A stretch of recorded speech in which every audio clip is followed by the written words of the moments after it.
வணக்கம். இந்தியர்களாகிய நாம் இஸ்ரவேல் தேசத்தை பூர்வீகமாக கொண்டவர்கள். நம் நாட்டில் வழங்கப்படும் புராணங்களும் இதிகாசங்களும் சங்க இலக்கியங்களும் பரிசுத்த வேதாகமத்தின் நிகழ்வுகளையே பிரதிபலிக்கின்றன. கடந்த பகுதியில முக்குலத்தோர் தான் பாண்டியர்கள்னும், அந்த பாண்டியர்கள் பரிசுத்த வேதாகமத்துல யோசேப்பு மற்றும் யோசேப்பின் குமாரர்களான எப்ராயிம், மனாசே இவர்கள் மூவரையும் தான் முக்குலத்தோர் என்று குறிப்பிடுகிறது குறித்தும் நம்ம பார்த்தோம். இந்த பகுதியில சேர சோழர்கள் உருவான வரலாற்று குறித்து பார்க்கலாம். குறிப்பா வாமன அவதாரத்தில் வருகிற மகாபலி தான் சங்க இலக்கியங்கள்ல போர்க்களத்தில் வடக்கிருந்து உயிர் நீத்த சேரமான் நெடுஞ்சேரலாதன் என்பதை குறித்து பரிசுத்த வேதாகமத்தில் உள்ள 1 சாமுவேல் புத்தகத்தில் உள்ள சவுலோட வரலாற்றோடு ஒப்பிட்டு பார்க்கலாம்.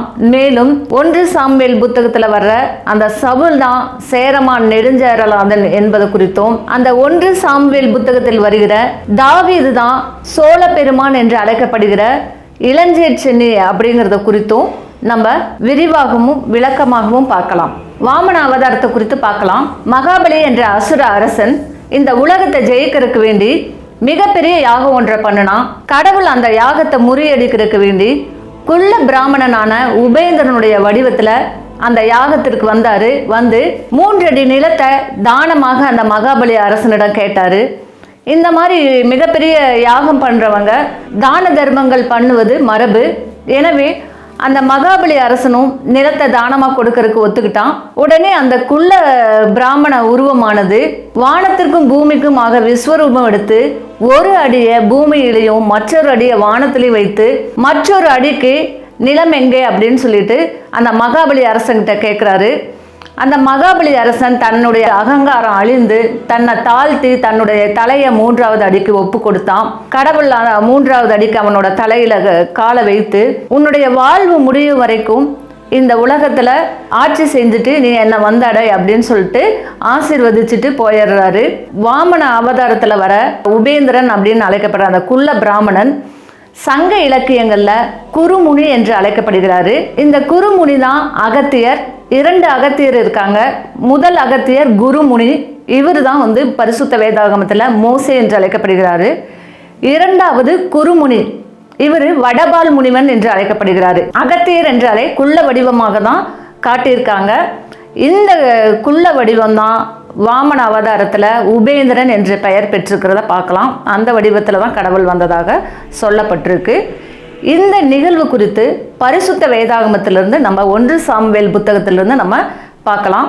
இஸ்ரவேல் தேசத்தின் கோத்திர தலைவனான இஸ்ரவேலன் காலத்துல இஸ்ரவேலர்கள் எகிப்துக்கு சென்றடைகிறாங்க. அங்க 400 ஆண்டு காலம் அடிமைகளாக இருக்கிறாங்க. அவங்களுடைய குக்குரல் கேட்டு தேவன் மோசேவை அனுப்பி அவர்களை விடுவித்து யோசுவா மூலமாக கானான் தேசத்தை சுதந்திரிச்சு கொடுத்தாரு. அந்த இஸ்ரவேலர்களுக்கு கர்த்தரே அரசராக இருந்தாரு. எனவே அவர் நியாயாதிபதிகளை கொண்டு அவர்களை ஆட்சி செஞ்சாரு. அந்த நியாயாதிபதிகளோட ஆட்சி காலத்துல வடக்கு பகுதியான எப்ராயிம் நாட்டில் எல்கானா அன்னாள் சொல்லிட்டு தம்பதிகள் இருந்தாங்க. இவர்களுக்கு நெடுங்காலமாக குழந்தைகள் இல்லை. எனவே இந்த அன்னாள் கர்த்தரை நோக்கி ஒரு பொருத்தனை பண்றா. கர்த்தாவே, நீங்க எனக்கு ஒரு குழந்தை கொடுத்தீங்கன்னா அந்த குழந்தைய திருப்பி நான் உங்களுக்கே கொடுத்துருவேன் அப்படின்னு சொல்லிட்டு ஒரு பொருத்தனை பண்றான். அந்த பொருத்தனை கேட்டு கர்த்தரும் அவளுக்கு ஒரு ஆண் குழந்தைய கொடுக்கிறாரு. அந்த ஆண் குழந்தைக்கு சாமுவேல் என்று பெயரிட்டு அந்த குழந்தைய பிரதான ஆசாரியனான ஏலியிடம் ஆலயத்துல ஒப்படைச்சிடுறா. அந்த குழந்தை ஆலயத்திலேயே வளருது. கர்த்தர் சாமுவேலோட இருக்கிறாரு. சாமுவேல் வளர வளர கர்த்தரோட பேசுகிறவனாக இருந்தான். இந்த சாமுவேலை இஸ்ரவேலர்கள் அனைவரும் ஞான திருஷ்டிக்காரன் என்று அழைத்தார்கள். சாமுவேலுக்கு 2 குமாரர்கள் இருந்தாங்க. அந்த குமாரர்கள் அக்கிரமக்காரர்களாக இருந்தாங்க.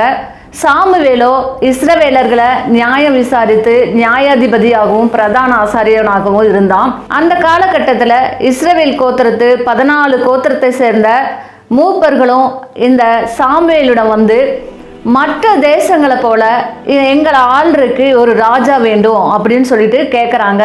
இதை கேட்டோன்னே அந்த சாமுவேல் வருத்தம் அடைகிறாரு. ஏன்னா இவங்களுக்கு கர்த்தரே ராஜாவாக இருந்தார். அப்போது கர்த்தர் சொல்கிறாரு, சாமுவேலே நீ இதை குறித்து நீ துக்கப்பட வேண்டாம். அவங்க உன்னை தள்ளலை, நான் அவர்களை ஆளாதபடி என்னதான் தள்ளிட்டாங்க அப்படின்னு சொல்லிட்டு சொல்கிறாரு. இருந்தாலும் கர்த்தர் இந்த இஸ்ரவேல் கோத்திரத்தில் உள்ள பென்யமின் கோத்திரத்தை தேர்ந்தெடுத்து அதில் கீசின் குமாரனான சவுல அரசனாக அடையாளப்படுத்தினாரு. கர்த்தருக்காக சாமுவேல் சவுல அரசனாக அபிஷேகம் பண்ணினான். சவுல் இந்த சமஸ்த இஸ்ரவேலர்களையும் உயரமாக இருந்தான் அப்படின்ட்டு சொல்லப்பட்டிருக்கு. இந்த சவுல் தான் சேரமான் நெடுஞ்சேரலாதன் என்றும் கேரள மக்களால் மகாபலி என்றும் அழைக்கப்படுகிறத பார்க்குறோம். இங்கே சாமுவேல் அப்படின்னு சொல்லி குறிப்பிடுகிற நியாயாதிபதியான அந்த பிரதான ஆசாரியன் தான் கேரள மக்களால் உபேந்திரன் என்ற குள்ள பிராமணனாகவும் இங்கே சங்க இலக்கியங்களில் குறுமுனி அகத்தியர் என்றும் அழைக்கப்படுகிறத பார்க்குறோம். இனி என்ன நடந்தது அப்படிங்கிறது குறித்து நம்ம பார்க்கலாம். சவுல் இஸ்ரவேலர்களுக்கு ராஜாவான 2 வருடம் கழித்து பெலிஸ்தியர்கள் கேபா என்ற இடத்துல தானை அமைச்சிருந்தாங்க. அந்த பெலிஸ்தியர்களை சவுலின் குமாரனான யோனத்தான் முறியடித்தான். இந்த செய்தி பெலிஸ்தியர்களுக்கெல்லாம் அறிவிக்கப்பட்டது. அதே போன்று பெலிஸ்தியர்களை முறியடித்த செய்தி சமஸ்த இஸ்ரவேலர்களுக்கும் அறிவிக்கப்பட்டு அவர்கள் சவுலின் பின்னால் ஒன்று கூட்டப்பட்டார்கள். பெலிஸ்தியர்கள் இந்த செய்தியை கேட்டு 30,000 தேர்ப்படைகளும் 6,000 குதிரை படை வீரர்களும் கடற்கரை மணலத்தனையான ஜனங்களும் பாளையம் இறங்கினாங்க. இந்த பெலிஸ்தியர்கள் பாளையம் இறங்கியிருக்கிறத கண்டு சவுலின் பின்னால் கூடியிருந்த மக்கள் அனைவரும் முட்காடுகளிலும் கெபிகளிலும் துருகங்களிலும் குகைகளிலும் தங்களை மறைத்து கொண்டாங்க. இன்னும் சில பேர் யோர்தான் ஆற்றை கடந்து காத் நாட்டிலும் ஒளிந்து கொண்டார்கள். பிரதான ஆசாரியனான சாமுவேல் 7 நாட்களுக்குள்ள வரேன்னு சொல்லியிருந்தாரு. ஆனால் 7 நாட்கள் ஆகியும் சாமுவேல் வரல. எனவே சவுல் கர்த்தரிடம் விண்ணப்பம் பண்ணுறதுக்காக சமாதான பலிகளையும் சர்வாக தகன பலிகளையும் ஏறெடுத்தான். ஏன்னா அவனுக்கு பின்னாடி மீது இருந்த மக்களும் 7 நாட்கள் ஆகியும் சாமுவேல் வராதனால எல்லாம் பெலிஸ்தியர்களை கண்டு சிதற ஆரம்பித்தாங்க. எனவே துணிந்து சவுல் கர்த்தருடைய கட்டளையை மீறி அவனே சமாதான பலிகளையும் சர்வாங்க தகன பலிகளையும் செலுத்தினான். அந்த சமயத்தில் அங்கே வந்த அந்த சாமுவேல் என்ற பிரதான ஆசாரியன், ஏன் இந்த மாதிரி புத்தியினமாக செய்தீங்க, கர்த்தருடைய கட்டளையை ஏன் மீறினீங்க அப்படின்னு சொல்லிட்டு கேட்குறான். அப்போது அந்த சவுல் சொல்கிறான், பெலிஸ்தியர்கள் இவ்வளவு பேர் பாளையம் இறங்கி இருக்கிறத கண்டு இஸ்ரவேலர்கள் பயத்தில் சிதறி ஓடுனாங்க. நீங்களும் 7 நாளாகியும் வரல. எனவே தான் கர்த்தர்கிட்ட நாங்கள் அனுமதி பெறதுக்காக நானே பலிகளை செலுத்தினேன் அப்படின்னு சொல்லிட்டு சவுல் சொல்கிறத பார்க்குறோம். நீ கர்த்தருடைய கட்டளையை மீறிட்ட, அதனால் உன்னை விட ஒருத்தருக்கு இந்த ராஜ்யத்தை ஆண்டவர் கொடுத்துட்டாரு அப்படின்னு சொல்லிட்டு சாமுவேல் தான் அங்கிருந்து போயிடுறாரு. பின்பு கர்த்தர் சவுலின் குமாரனான யோனத்தானை கொண்டு சில நாட்கள் கழித்து அந்த பெலிஸ்தியர்களை முறியடித்தார். அதற்கு பின்பு சாமுவேல் சவுலை சந்தித்து, கர்த்தர் உங்கள்கிட்ட ஒன்று சொல்ல சொன்னார், அதாவது எகிப்திலிருந்து இஸ்ரவேலர்களை அழைத்து வரும் பொழுது இந்த அமலேக்கியர்கள் வழிமறித்தாங்க, அதை நான் மனசில் வச்சுட்டு இருக்கேன். அதனால் அந்த அமலேக்கியர்களோடு யுத்தம் பண்ணி அவர்களில் குழந்தைகள் முதல் பெரியவர்கள் வரைக்கும் பெண்கள் ஆண்கள் அனைவரையும் கொன்று ஒழிக்கணும் அப்படின்னு சொல்லி சொன்னார். அதே சமயம் ஆடு மாடு கழுதை ஒட்டகம் அனைத்தையுமே சங்காரம் பண்ணணும், கொன்று நிர்மூலமாக்கணும் அப்படின்னு சொல்லிட்டு அது வரைக்கும் யுத்தம் பண்ணணும் அப்படின்னு சொல்லி கர்த்தர் சொல்றாரு அப்படின்னு சாமுவேல் சவுலிடம் கூறினாரு. சாமுவேல் கர்த்தரோட வார்த்தையை சொன்னதை கேட்டு சவுலும் யுத்தத்துக்கு 16,000 வீரர்களோட யுத்தத்துக்கு போனான். அங்கே அமலேக்கியர்களோடு யுத்தம் நடந்தது. அதில் குழந்தைகள் முதல் பெரியவர்களை வரை அனைவரையுமே கொன்று அழித்தாங்க. ஆனால் அமலேக்கிய அரசனான ஆகாகியனை உயிரோட பிடித்தாங்க. அதுவும் மட்டுமல்லாமல் ஆடு மாடுகளில் ஆட்டுக்குட்டிகள்லையும் முதல் தரமானவைகளையும் 2ஆம் தரமானவைகளையும் மக்கள் கர்த்தருக்கு பலியிடுவதற்காக உயிரோட வைத்து கொண்டாங்க. ஒன்றுக்கும் உதவாத அற்பமானவைகளையும் உதவாதவைகளையும் அழித்து நிர்மூலமாக போட்டாங்க. இதை கண்டவுடன் கர்த்தருக்கு மிகவும் மன வருத்தமாயிற்று. ஏன்னா அவர் ஆடு மாடு முதற்கொண்டு அனைத்தையும் சங்காரம் பண்ணணும், கொன்று நிர்மூலமாக்க வரைக்கும் யுத்தம் பண்ணணும்னு சொல்லியிருந்தாரு. ஆனால் அவன் அரசனான ஆகாகியனை உயிரோட பிடித்ததையும் ஆடு மாடுகளை உயிரோட வைத்ததையும் கண்டு கர்த்தர் மிகவும் தூக்கப்பட்டு சாமுவேலிடம், இந்த சவுலை அரசனாக்கியது எனக்கு மிகுந்த மன வருத்தத்தை அளிக்கிறது அப்படின்னு சொல்லி சொல்கிறாரு. அதை கேட்டு சாமுவேலும் இரவு முழுவதும் தூங்காமல் துக்கத்தோடு விழிச்சிருந்தான். அடுத்த நாள் கீழையாத்தில் போய் சவுலை சந்திக்கிறான். சந்தித்து, ஏன் இப்படி புத்தியினமாக செஞ்சிருக்க, நீ கர்த்தருடைய வார்த்தைக்கு கீழ்ப்படியாம போனது என்ன அப்படின்னு சொல்லி கேட்கிறாரு. அப்போ சவுல் இருந்துட்டு, கர்த்தரால் ஆசீர்வதிக்கப்பட்டவரே வாங்க, நீங்க சொன்ன மாதிரிதான் நான் யுத்தம் பண்ணினேன் அப்படின்னு சொல்லி சொல்லும்போது, அப்படின்னா அங்க கேட்கிற ஆடு மாடுகளோட சத்தம் என்ன அப்படின்னு சொல்லி கேட்கிறாரு. அதெல்லாம் இந்த ஜனங்கள் கர்த்தருக்கு பலியிடுவதற்காக உயிரோடு பிடித்து வச்சிருக்காங்க, முதல் தரமான ஆடு மாடுகளை உயிரோட பிடிச்சு வச்சிருக்காங்க அப்படின்னு சொல்லி சொல்றாரு. பலியிடுவதை காட்டிலும் கர்த்தரோட வார்த்தைக்கு கீழ்ப்படிவதே உத்தமம். இரண்டகம் பண்ணுதல் பில்லி சூனிய பாவத்திற்கும் முரட்டாட்டம் பண்ணுதல் விக்கிரக ஆராதனைக்கும் சமமாக இருக்கிறது அப்படின்னு சொல்லி சொல்றாரு. நீ கர்த்தரோட வார்த்தைக்கு கீழ்ப்படியல, எனவே கர்த்தர் உனக்கு பதிலாக உன்னோட தோழனை ராஜாவாக அபிஷேகம் பண்ணிட்டாரு அப்படின்னு சொல்லி அவர் சொல்றாரு. நீ கர்த்தருடைய வார்த்தையை மதிக்காதனால நீ உன்னோட ராஜ்யத்தை இழந்த அப்படின்னு சொல்லிட்டு சாமுவேல் தீர்க்கதரிசி அங்கிருந்து போயிடுறாரு. அதே சமயம் அந்த அமலேக்கிய அரசனான ஆகாகியனை கொண்டு வர சொல்லி அவனையும் கொன்று போட்டுட்டு அங்கிருந்து அந்த சாமுவேல் தீர்க்கதரிசி போயிடுறாரு. இந்த நிகழ்வுகளால தான் பென்யமீன் கோத்திரத்துல தேர்ந்தெடுக்கப்பட்ட சவுல் அப்படிங்கிற சேரமான் நெடுஞ்சாரனுடைய அந்த ஆட்சி முடிவடைகிறது. அதாவது அவனுக்கு அப்புறம் யாரும் ஆட்சிக்கு வரல. பிரதான ஆசாரியன் வராம பலி செலுத்தினாலையும் கர்த்தர் அமலேக்கியர்களோடு யுத்தம் பண்ணி அழிச்சிரு அப்படின்னு சொல்லி அதையும் வார்த்தைக்கு கீழ்ப்படியாம அந்த அரசனை உயிரோட பிடித்ததுனாலையும் இந்த சேரர்கள் எனப்பட்ட அந்த பென்யமீன் கோத்திரத்துக்காரங்களுடைய அந்த ஆட்சி சவுலோட முடிவடைகிறத நம்ம பார்க்கிறோம். இந்த சவுல் தான் சங்க இலக்கியங்கள்ல சேரமான் நெடுஞ்சேரலாதன் என்று அழைக்கப்படுகிறான். இந்த சாமுவேல் தான் குறுமுனி, அதாவது அகத்தியர் அப்படின்னு சொல்லிட்டு அழைக்கப்படுறாரு. இவங்க வடக்கு பகுதியான எப்ராயிம் நாட்டிலிருந்து சாமுவேல் வராரு. அதனாலதான் இவர் வடபால் முனிவன் சொல்லிட்டு சங்க இலக்கியங்கள்ல அழைக்கிறத நம்ம பார்க்கிறோம். இஸ்ரவேலர்களின் முதல் அரசனான சவுலுடைய அரசாட்சியானது பிரதான ஆசாரியன் வராம பலி செலுத்தினதுனாலையும் அமலேக்கிய அரசனான ஆகாகியனை கொன்று போடாதனாலையும் அவனோட அரசாட்சி முடிவடைந்தது. இந்த கணக்கானது எஸ்தரை கொண்டும் மொர்தெகாயை கொண்டும் கிமு 4ஆம் நூற்றாண்டில் நேர் செய்யப்பட்டது.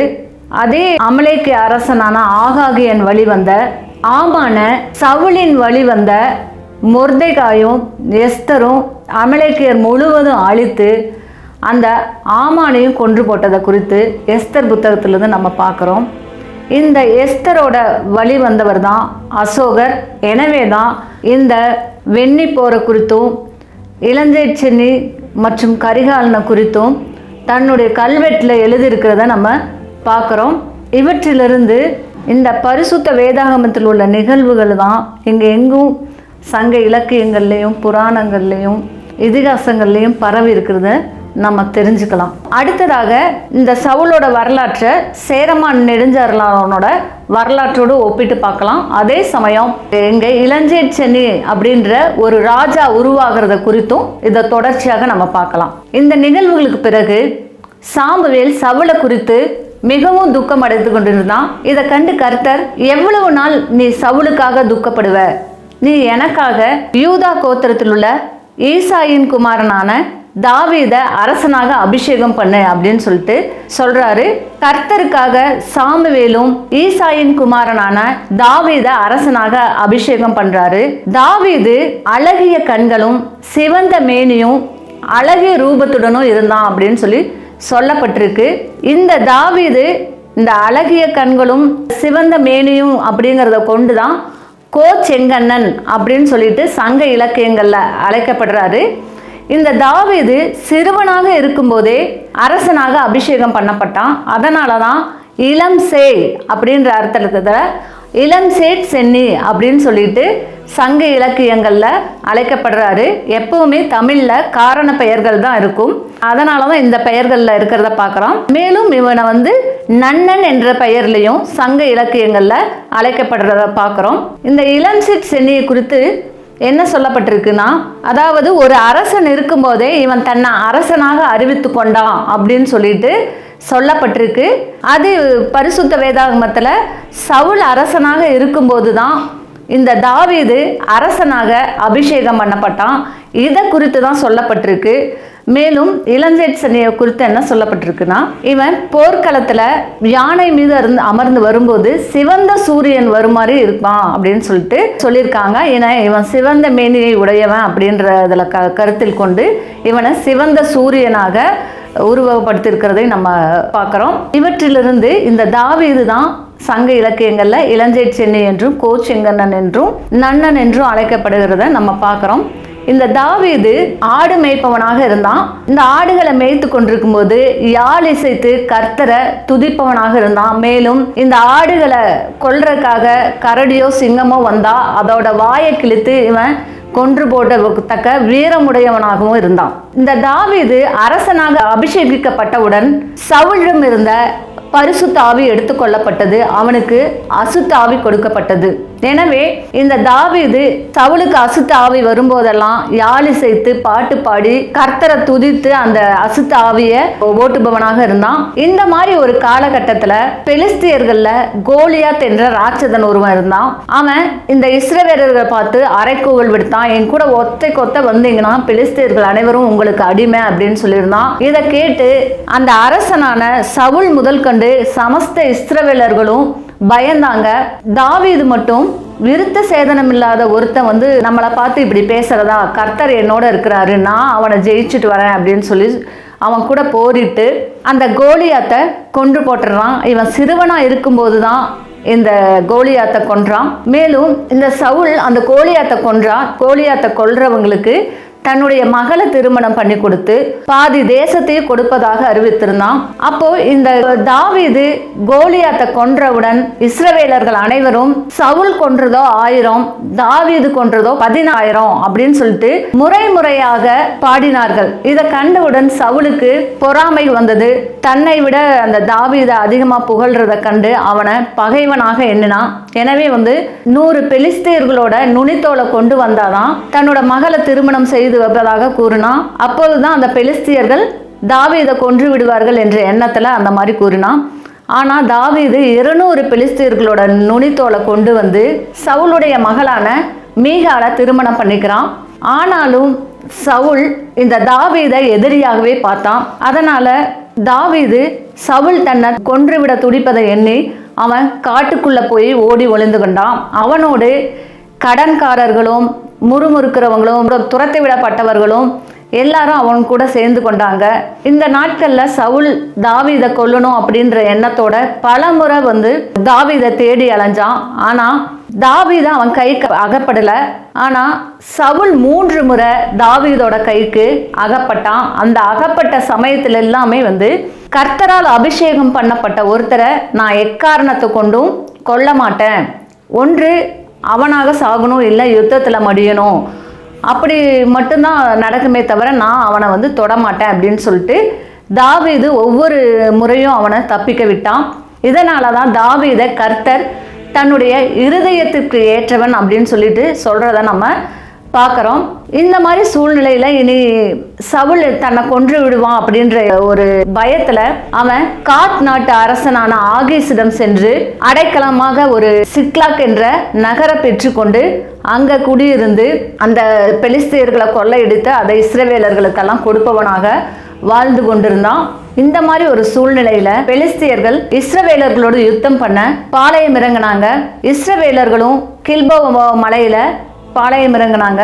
இந்த யுத்தத்திற்கு காத் அரசனான ஆகீஸும் வந்தான், அவனோடு தாவீதும் வந்திருந்தான். இந்த தாவீதை கண்டவுடன் அந்த பெலிஸ்திய பிரபுக்கள் எல்லாம் இவன் நம்மோடு யுத்தத்துக்கு வரக்கூடாது, இவனை தானே சவுல் கொன்றது 1000, தாவீது கொன்றதோ 10000 என்று இஸ்ரவேலர்கள் முறை வைத்து பாடினாங்க. எனவே இவனை நம்மளோட சேர்ந்து யுத்தம் பண்ணக்கூடாது அப்படின்னு சொல்லிட்டு சொல்றாங்க.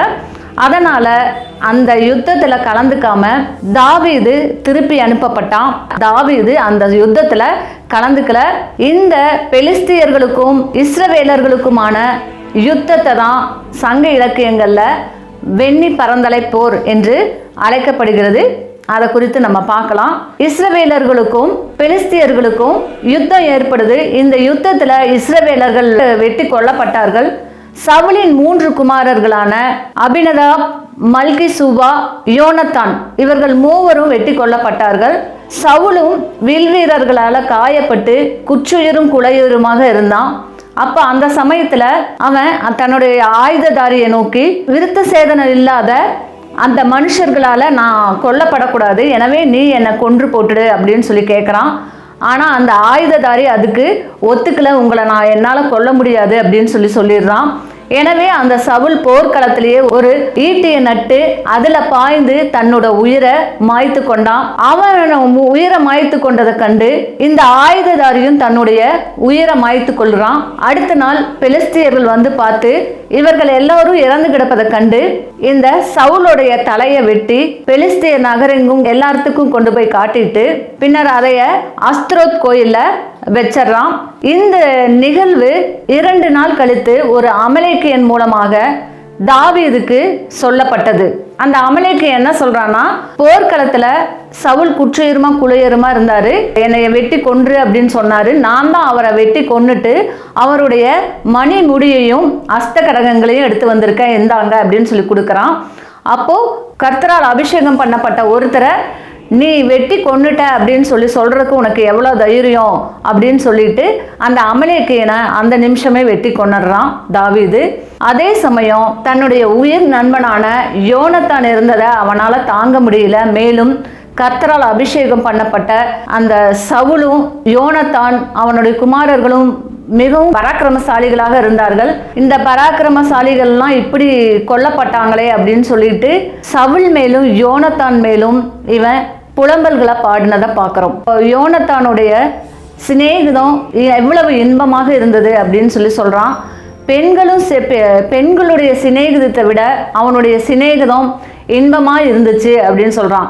யோனத்தான் அப்படின்ற பராக்கிரமசாலியே ஒரு இப்படிப்பட்ட சாவா உனக்கு வரணும் அப்படின்னு சொல்லிட்டு அந்த யோனத்தானை குறித்தும் சவுலை குறித்தும் புலம்பல்களை பாடி அங்கே உபவாசம் இருந்து அவங்களுடைய இறப்பை துக்கமாக அனுசரிக்கிறத நம்ம பார்க்குறோம். இதை குறித்து தான் இங்கே சங்க இலக்கியங்களில் சேரமான் நெடுஞ்சேரலாதன் இறந்ததை சோழர்கள் வெற்றி விழாவாக கொண்டாடல அப்படின்னு சொல்லிட்டு சொல்லப்பட்டிருக்கு. வாணர்கள் யாழை இசைத்து பாடல, வீரர்கள் வெற்றி களியாட்டம் போட்டு மது அருந்தல, இவர்கள் எல்லாமே சோகத்தோடு இருந்தாங்க, வெற்றியை கொண்டாடல அப்படின்னு சொல்லிட்டு இந்த நிகழ்வு குறித்து தான் சொல்லப்பட்டிருக்கு. மாமூலனார், கலாத்தலையர், வெண்ணிக்குயர்த்தியார் இவங்க எல்லாருமே இதை குறித்து பாடி இருக்கிறத பார்க்குறோம். இந்த போர் தான் வெண்ணி பரந்தலை போர் அப்படின்னு சொல்லிட்டு சொல்லப்பட்டிருக்கு.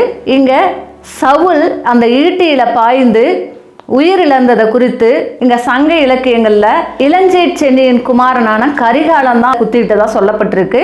ஆனா அது உண்மை கிடையாது. கரிகாலன் அந்த இடத்துலயே இல்லை. இளஞ்சேட் சென்னிக்கும் சவுலுக்கும் தான் ஆரம்பம் முதற்கொண்டு யுத்தம் நடந்ததை நம்ம பார்க்குறோம். சவுல் தான் தாவீதை கொல்றதுக்காக பலமுறை முயற்சித்ததும் தாவீது பலமுறை இந்த சவுலை தப்பதான் விட்டு கொண்டிருந்தான். எனவே சங்க இலக்கியத்துல சொல்லியிருக்கிற மாதிரி கரிகாலனால இந்த சேரமான் நெடுஞ்சாரலாதன் கொல்லப்படலை.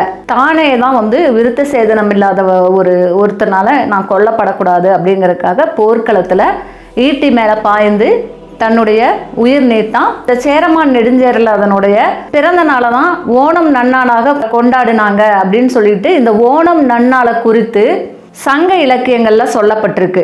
அதே சமயம் இந்த தாவீதோட பிறந்தநாளை நன்னன் நன்னாள் விழாவாக கொண்டாடினாங்க அப்படின்னு சொல்லிட்டும் சங்க இலக்கியங்கள்ல சொல்லியிருக்கிறத நம்ம பார்க்குறோம். அப்போ சங்க இலக்கியங்கள்ல ஓணம் நன்னாள் விழாவை குறித்து சொல்லப்பட்டிருக்கு அப்படின்னா அது மகாபலி தான் சேரமான் நெடுஞ்சேரலாதன் அப்படிங்கிறதையும் நம்ம இதிலிருந்து தெரிஞ்சுக்கலாம். சங்க இலக்கியங்கள்ல இந்த வெண்ணி போர்ல சேரர்கள், சோழர்கள், பாண்டியர் 11 வேளிர்கள் கலந்து கொண்டாங்க அப்படின்னு சொல்லி சொல்லப்பட்டிருக்கு. இதுல இஸ்ரவேல் கோத்திரம் 12 கோத்திரங்கள் இருந்தன. அந்த 12ஓடு யோசேப்பின் குமாரர்களான எப்ராயிம், மனாசே கோத்திரமும் சேர்ந்து 14 கோத்திரமானது. இதுல பென்யமின் கோத்திரம் சேரர்கள் என்றும், யூதா கோத்திரம் சோழர்கள் என்றும், எப்ராயிம் கோத்திரம் பாண்டியர்கள் என்றும் அழைக்கப்பட்டாங்க. அதுபோக 11 இஸ்ரவேல் கோத்திரங்கள் இருந்தது. இதையத்தான் இந்த சங்க இலக்கியங்கள்ல சேரர், சோழர், பாண்டியர், 11 வேளிர் என்று குறிப்பிடப்பட்டிருக்கிறத நம்ம பார்க்குறோம். இங்கே தாவீது சோழ பெருமான் என்று அழைக்கப்படுகிறத பார்க்குறோம். இளஞ்சேட் சென்னி என்ற பெயர்ல. அந்த இளஞ்சேட் சென்னி தனி ஒருவனாக தான் இருந்தான். அப்போ அரசனாக அபிஷேகம் பண்ணப்பட்டாலும் அவனுக்கு நாட்டுடைய தலைமை கிடைக்கல. எனவே அந்த சேரர்களுடைய தலைமையின் கீழே 14 இஸ்ரவேல் கோத்திரமும் இருந்துச்சு. பென்யமின் கோத்திரத்தோட சவுலோட தலைமையின் கீழே 14 இஸ்ரவேல் கோத்திரமும் இருந்துச்சு. அதனால தான் அந்த 14 இஸ்ரவேல் கோத்திரத்தையும் கணக்கில் கொண்டு தான் இவ்வாறு சொல்லப்பட்டது அப்படின்னு சொல்லிட்டு நம்ம தெரிஞ்சுக்கலாம். இந்த சவுலுடைய இறப்பிற்கு பின்பு சவுலுடைய குமாரனான இஸ்போசேத் 13 கோத்திரங்களுக்கு அரசனானா. யூதா கோத்திரம் மட்டும் தாவீதை அரசனாக ஏற்றுக்கொண்டது. இவ்வாறு 7.5 ஆண்டுகள் சென்றது. இதற்கிடையில சவுலின் குமாரனான இஸ்போசேத்தை அந்த பென்யமின் கோத்திரத்தை சேர்ந்த இருவர் அவன் தூங்கிட்டு இருக்கும்போது அவனோட தலையை வெட்டி தாவீதிடம் கொண்டு வந்து கொடுத்தாங்க. அப்போ சவுலை கொன்றதாக சொன்ன அந்த அமலேக்கியனுக்கு என்ன நடந்ததோ அதுதான் இந்த இஸ்போசேத்தை கொன்ற அந்த இருவருக்கும் நடந்துச்சு. அவங்களையும் வெற்றி கொண்டதை பார்க்குறோம். தூங்கும்போது ஒரு நீதிமான கொன்ற நீ உயிரோடையே இருக்கக்கூடாது அப்படின்னு சொல்லிட்டு அந்த இடத்துலயே அவர்களையும் அவன் கொன்று போட்டுறான். சவுலுக்கு பிறகு நெடுநாட்கள் இந்த சோழர் அப்படின்ற யூதா கோத்திரத்திற்கும் சேரர் என்ற அந்த சமஸ்த இஸ்ரவேலர்களுக்கும் யுத்தம் நடந்து கொண்டே இருந்ததையும் நம்ம பார்க்குறோம். இதையெல்லாம் குறித்து தான் சங்க இலக்கியங்களில் சொல்லப்பட்டிருக்கு. 7 வருடம் கழித்து தான் சமஸ்த இஸ்ரவேலர்களுக்கும் தாவீது ராஜாவானான். இஸ்ரவேல் கோத்திரத்திலுடைய முதல் அரசனான சவுல் முதல் அந்த சந்ததியில வந்த மேவி போசோத் வரைக்கும் இருக்கிற பென்யமின் கோத்திரத்தை சேர்ந்த முக்கியமானவர்களை தான் 10 என்ற நூல் பாடி இருக்குது. இவங்க சேரர்கள் என்று அழைக்கப்படுகிறத பார்க்குறோம். இதில் முதல்ல சேரமான் நெடுஞ்சேரலாதன் வருகிறான். சவுல், அபினதாப், மில்கி சூவா, யோனத்தான், மேவி போசேத், இஸ்போசேத், அப்னேர், யோனத்தானுடைய குமாரனான மீகா இவர்கள் எல்லாம் தான் இங்கே 10 நூலில் பாடியிருக்கிறாங்க.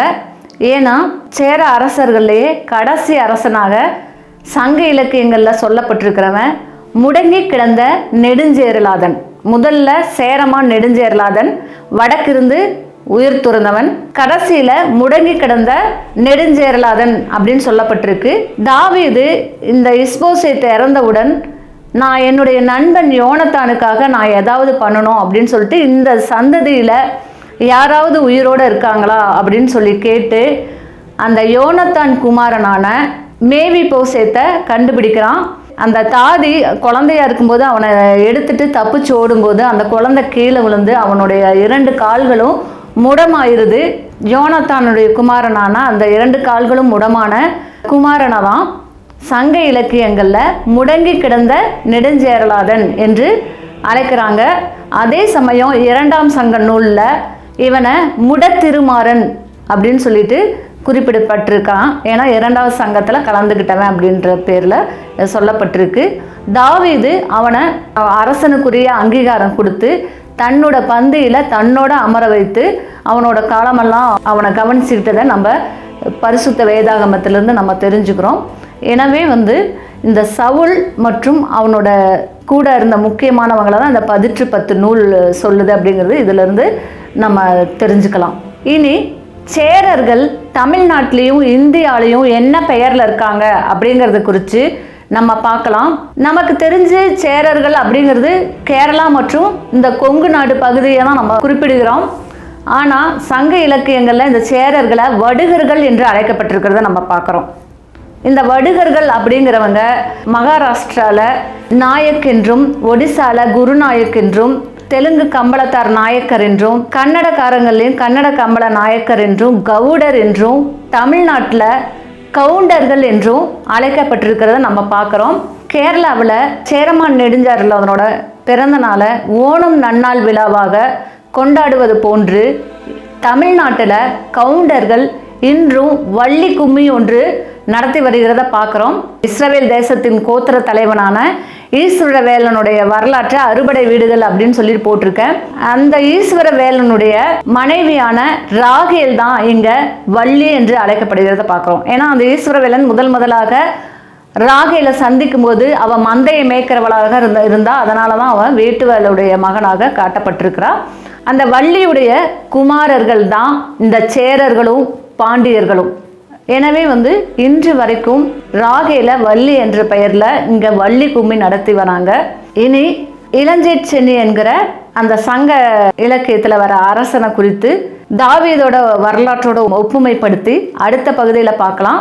தாவீது இதிகாசங்கள்ல தசரதன் என்றும் ராவணன் என்றும் இருவேறு பெயர்களையும் அழைக்கப்படுறான். அதெல்லாம் ஏன் அப்படிங்கிறது குறித்து அடுத்த பகுதியில் நம்ம பார்க்கலாம். நன்றி, வணக்கம்.